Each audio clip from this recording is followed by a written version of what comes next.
guys? Welcome back to another episode of Seoul Therapy, the podcast. My name is Juan, and we're with Daytona. I'm Daniel. And today, we're going to be talking about Spotify pulling out the Korean tracks from its platform, as well as the Korean hip-hop awards controversy surrounding the DPR crew. Like always, if you enjoyed today's episode, please subscribe to our podcast on all streaming platforms.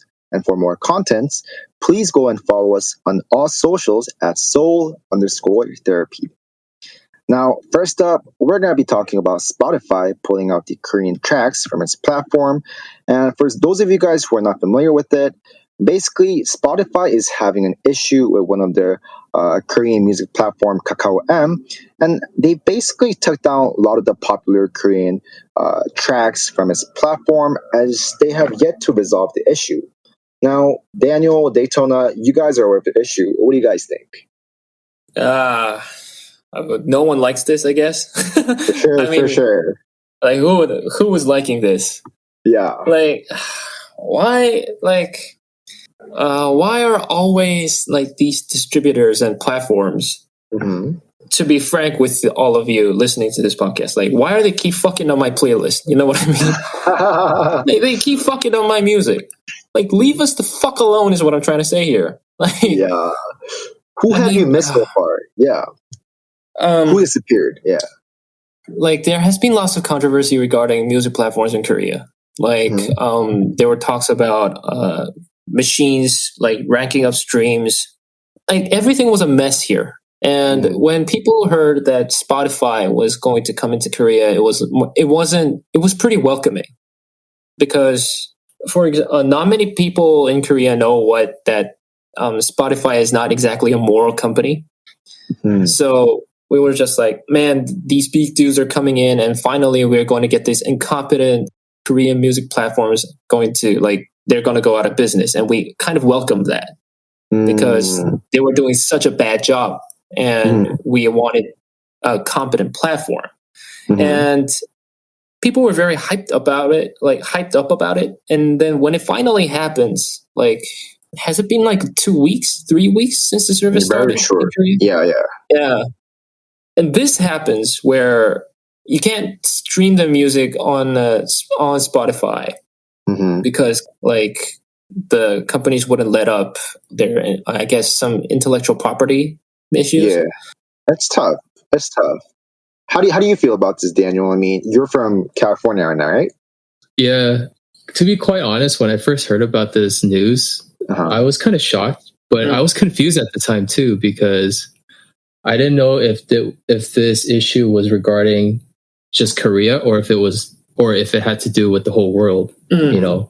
So I checked my Spotify, and a lot of the stuff were actually on there. I don't know if I wasn't digging enough, but so it's just some of the major artists. I mean, it's not like everything is gone for sure, but it is just some of the artists. And I'm not sure if you guys saw a tweet from Tablo from Epic High. I did see that. Yes.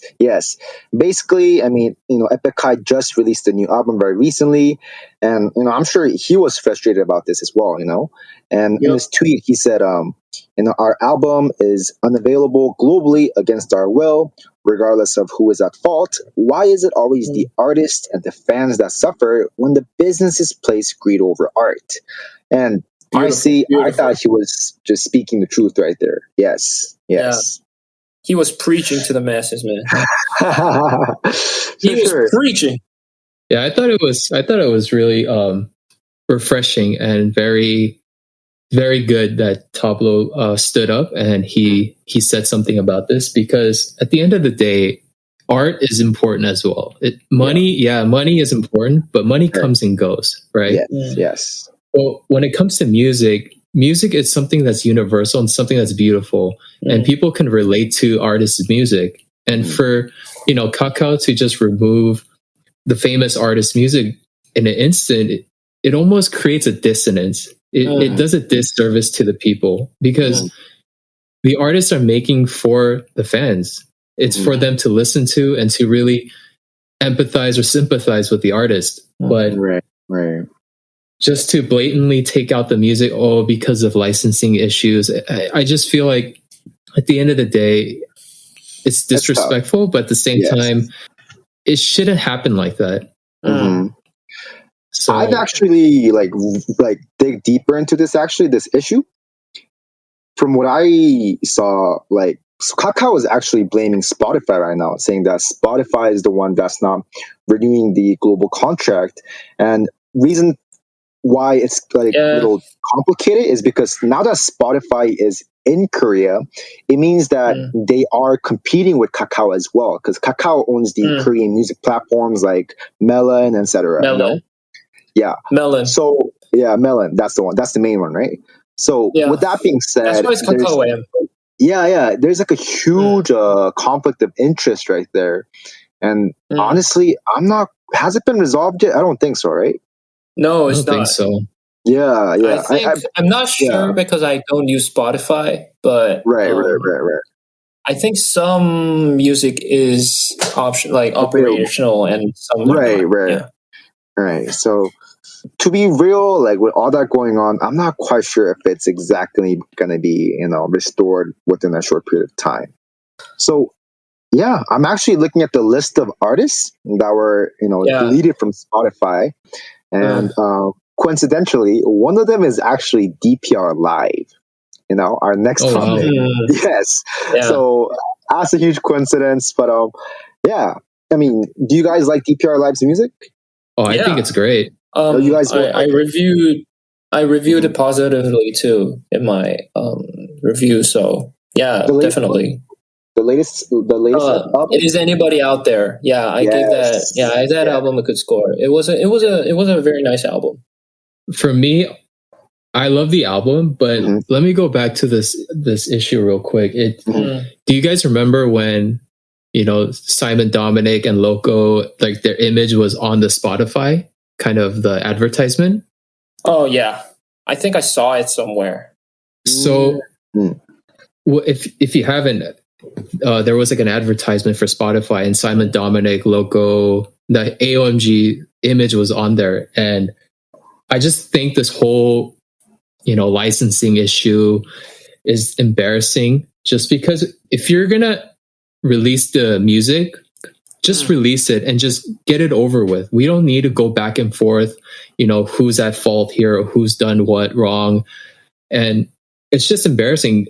Then why would you have the images up earlier and then just all of a sudden say, oh, Kakao is in a confrontation between Spotify due to licensing issues? It just doesn't make sense. And it's quite embarrassing. If you're going to release the music, just release it. Don't take your words back and start deleting the music off the charts or off the Spotify just because of licensing issues. Like figure that out beforehand before you even have these advertisements. To be perfectly honest here, I am not a very huge fan of Kakao M. Never have been, still am not, and probably never will be. The reason is, especially when it comes to Korea's music industry, and I'm sure this is probably, I know for a fact that this is very similar for Spotify, is that these music distributor platforms are not exactly in a position to say that someone is right or wrong. They have a habit of and a business practice of keep ripping off of artists. Like they give ridiculous small amounts for paper streams, and they have the audacity to claim actual ownership over these musicians' art pieces and negotiate it among themselves without actually consulting the artist first. Like, I know that this is probably more complicated under legal contracts, but coming from a very macro perspective, this is utter bullshit. Like, artists' art are theirs. The musician made the music. Melon didn't make music. Spotify didn't make the music. They are the ones who made music. Agreed. And because of all these technical bullshit that always happens through, the art that is supposed to be accessible to as many people as possible is getting blocked because of a person that actually was not involved in the process of making that music. So you had, like, Korean corporations had a very bad history of ripping off of artists, which is also the same for Spotify. And because of business contracts and business interests that have nothing to do with the artist.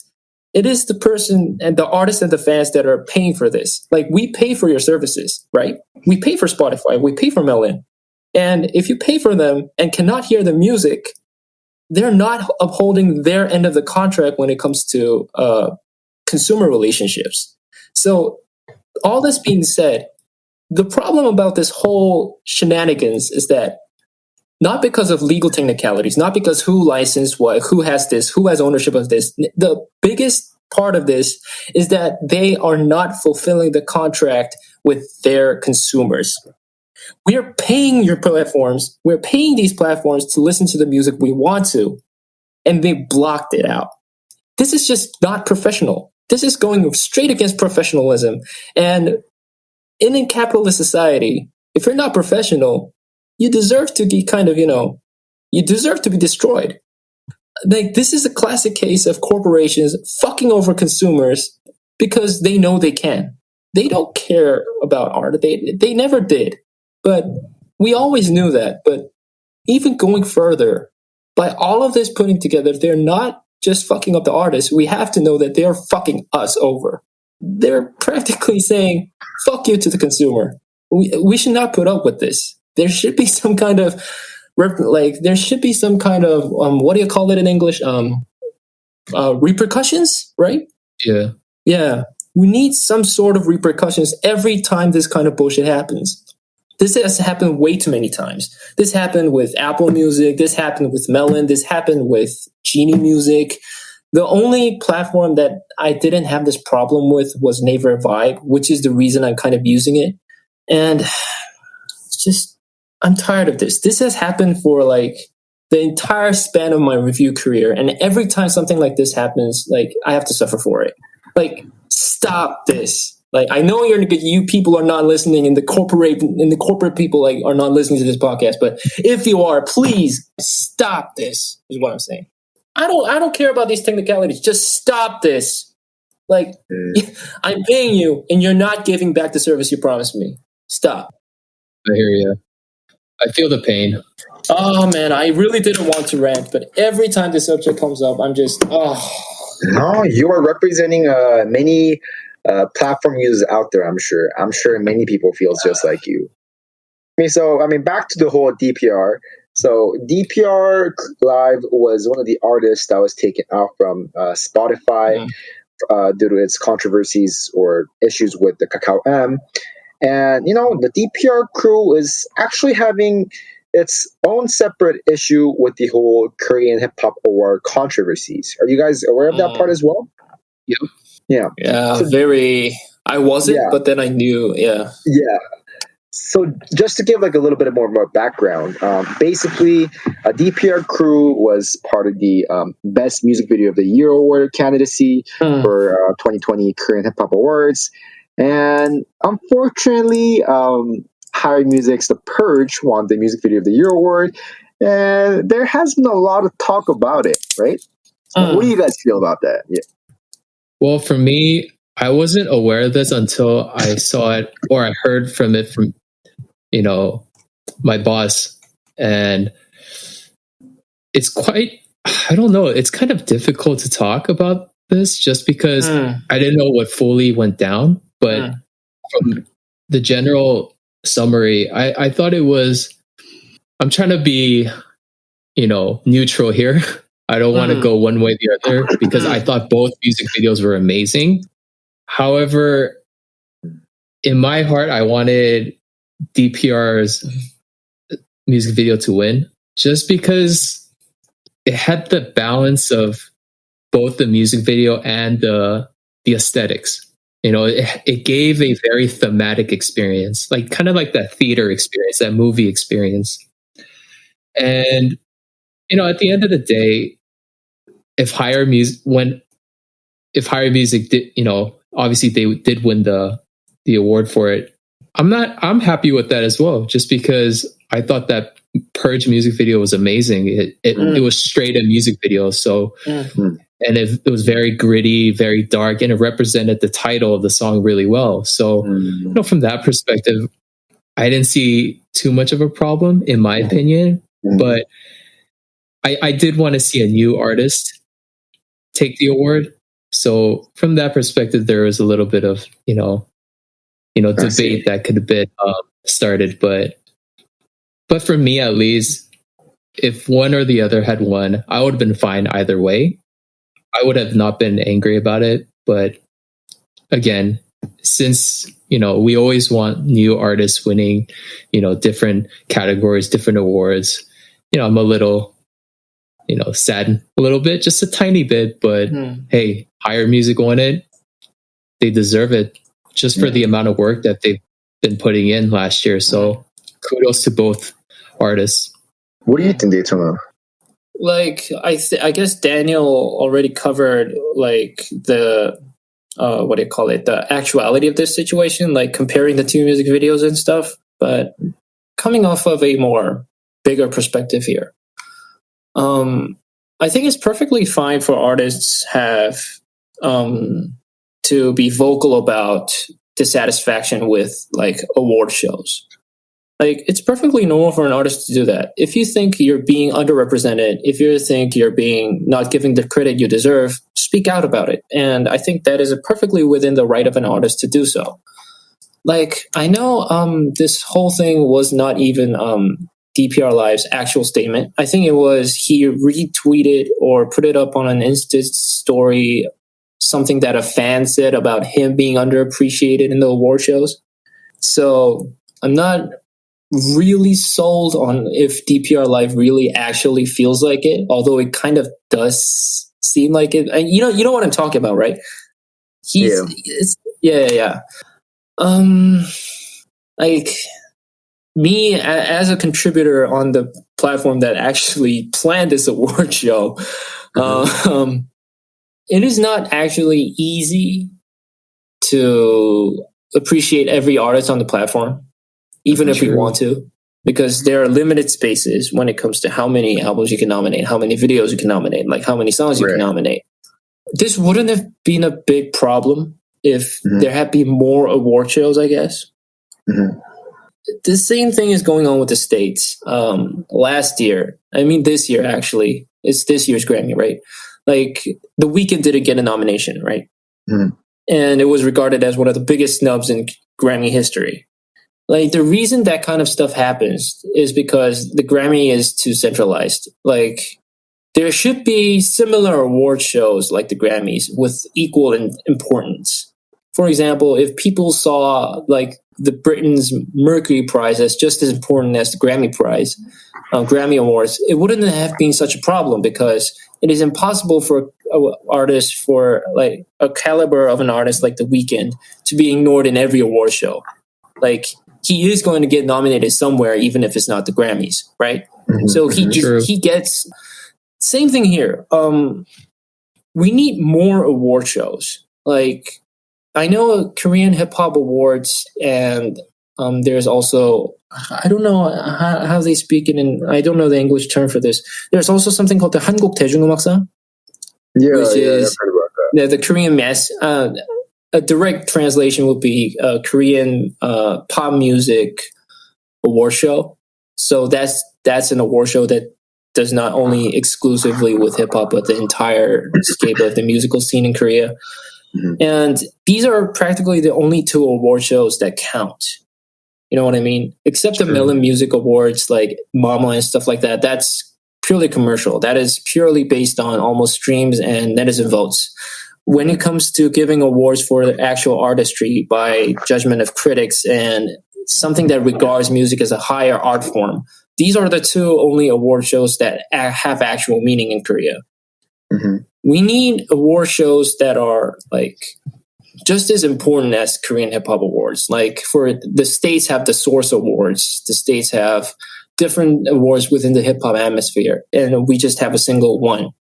I think that's where the problem comes from. Like, no one platform, no one award organizer cannot shout out every artist that has had a run this year for a certain particular year. If there were at least like 2 or 3 more award shows, I guess everyone can get the credit they deserve, because because although the nominations will be different, right? Although there are going to be awards, of course, albums that, are nominated in many different awards. Yeah, you see what I mean? Like, there has to be more platforms. So I know that I have been talking like this a lot for the past podcast, but all of this happens because basically is happening because the market is not big enough.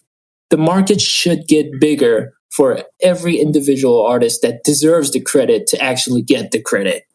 Like, there should be more magazines. There should be not just be Hip Hop Player, then not should be only Hip Hop LE, but some, like, at least 10 different publications. And then we can begin to talk about whether, like, they are being really underrated. Because when it comes to DPR Live, it is true that, like, maybe the most hardcore hip hop fans might not like him. Like, like people, I guess, who like, people who like Vis Major and stuff like that. But it's also true that DPR Live has a very huge fan base compared to his media coverage. He almost has zero media coverage, but he has a huge fan base despite of that. That is an accomplishment. And the dude is hella talented. The dude, although he does make commercial music, there's a very almost edgy kind of creativity in him that's pretty rare to see, I think.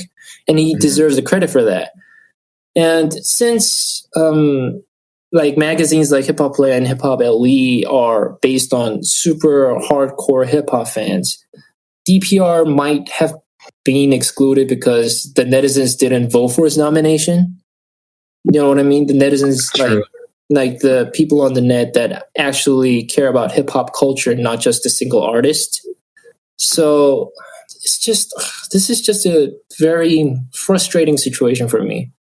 Because although I know, for me at least, that there were better albums than DPR Live's albums, it was kind of bumming to see he was not getting nominated, because that album was really good. Like, it had its flaws, but the high points were amazing. The performances were consistent. It just is a really well-made album and a very well-made visuals as well. So right. Yeah, it's just, I get your point. Yeah, there needs to be more award shows for this kind of stuff to stop happening. What about you, Juan? I mean, there's that whole other controversy, right? Because, like, there was the Purge, there was the Bentley too, but for DPR crew, they had two music video in the candidacy, the Legacy, and then there was a Kiss Me plus Neon. So some people were saying, like, why would you put two music videos in a candidacy? Because that might split up the votes. You know what I mean? Obviously, the Korean Hip Hop Awards is not going to reveal how the votes came out to. So in that sense, they're saying that a lot of the DPR fan votes were split into two different music videos, and that possibly may have been the reason why the Higher Music's The Purge won. And while we may never know the truth, I think there is a point there. Maybe if there was just Legacy on the candidacy, then maybe Legacy might have gotten a whole lot more votes, and they just might have won. So, yeah, I mean, like, Jay Park and Swings came out on the interview and said this, but no one is ever going to be, fully satisfied. Like, not everyone's always going to be satisfied, but it is what it is. And, I hope, if anything, this gives them more motivation for next year's music video, so that no one could even say, DPR, it's okay that DPR didn't get the award. Like, I want DPR crew to be so much motivated that they created a bomb music video that no one can argue, So, it's already over, and I think it is what it is. Granted, like, the DPR crew always had great visuals.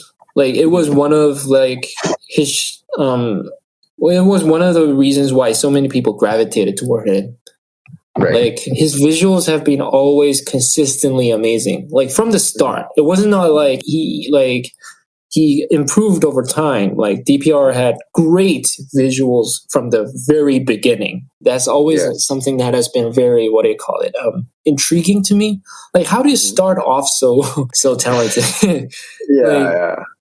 Many artists in the Korean hip hop scene were very influenced by that, I guess. Like, like, to upgrade their visuals. It was not just about the music; it was about the visuals as well.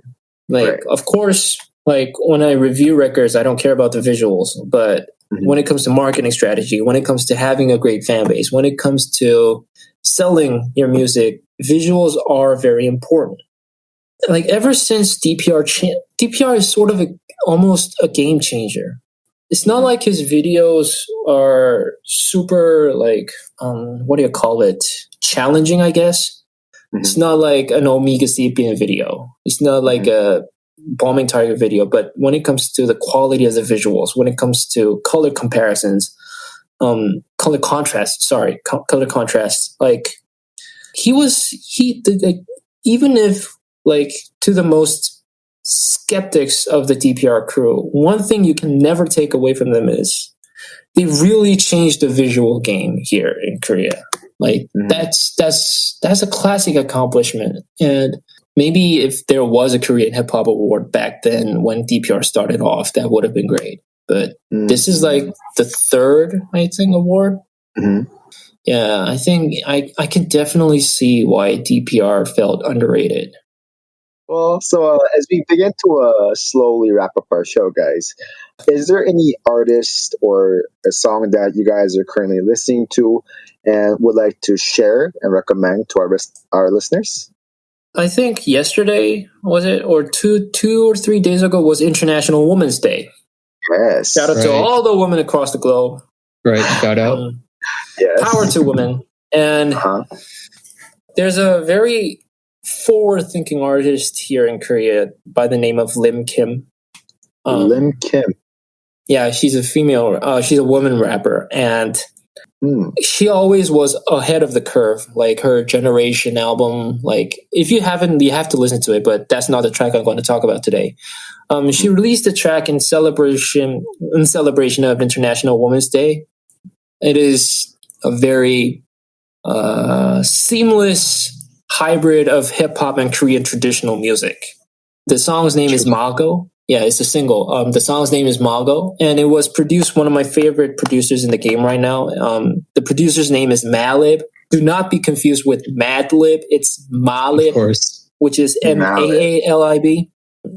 He's a super talented producer. Like every detail in the beat, like the snare, like the bass, like the tone of it, it's very, like, it's so detailed. Like Malib has always put out very detailed production, and this shows in this new track. And Lim Kim's performances, and it's amazing, especially for foreign fans. Almost the entirety of the lyrics are in English, so yeah, I think you'll see what like Lim Kim is going for. Like this is not exactly the like MCing kind of hip hop, but this is a very techno bit, like electronic influence alternative hip hop, and it's a great track, period. So go ahead and check it out. Lim Kim Mago.